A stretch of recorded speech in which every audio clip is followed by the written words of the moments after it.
So 2018 just kind of came and went, and here we are in 2019, and it's already the second week in January. And so we thought for 2019 we'd start something with a new video. It's a new year, start a new video series.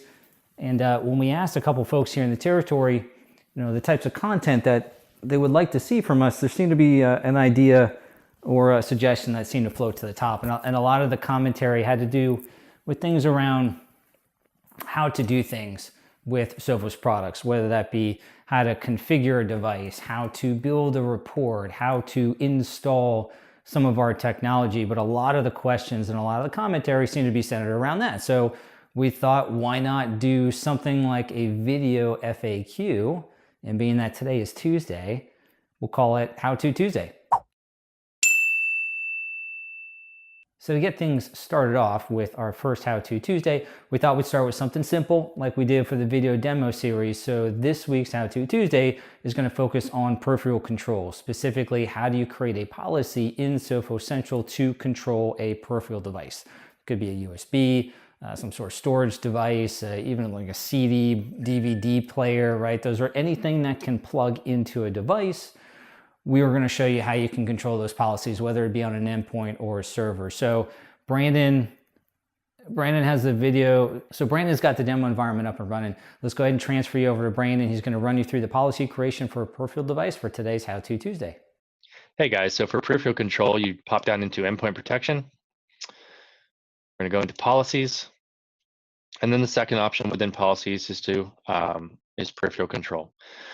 So with peripheral control, you can use the base policy. You can add a more specific policy, so you can assign specific users and groups as you can with any policy that we have in here.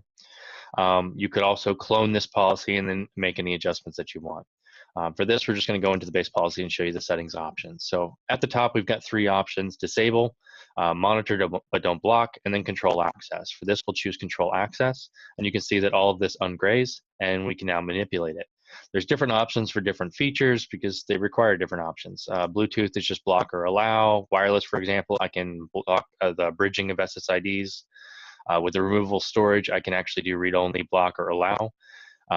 We can tell the difference between removable storage and secure removable storage, and we treat those differently. So you can allow secure, so these are things like self-encrypting drives, like Acorns.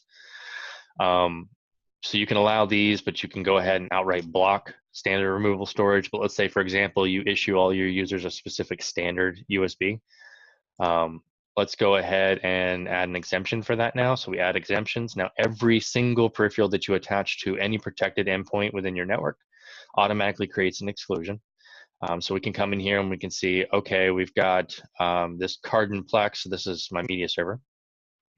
And there's a Samsung T5, and then the Samsung disk Samsung portable SSID T5. Okay, so let's go ahead and check that.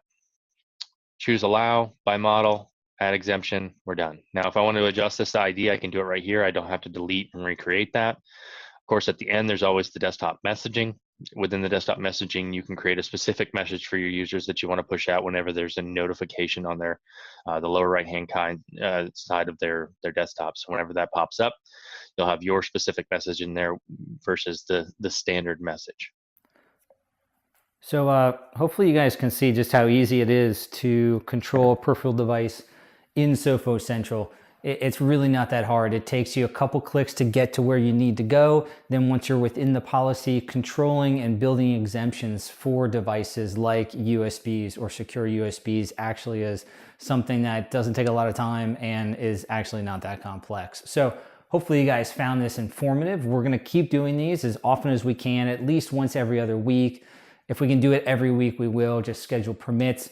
We're super appreciative. Everyone's support, the feedback has just been lights out bonkers. So thank you all for the feedback. If you have any ideas for any How To Tuesdays, give us a shout, let us know. We'd love to hear them. And with that, thank you guys for watching. As always, we'll see you again on our next How To Tuesday.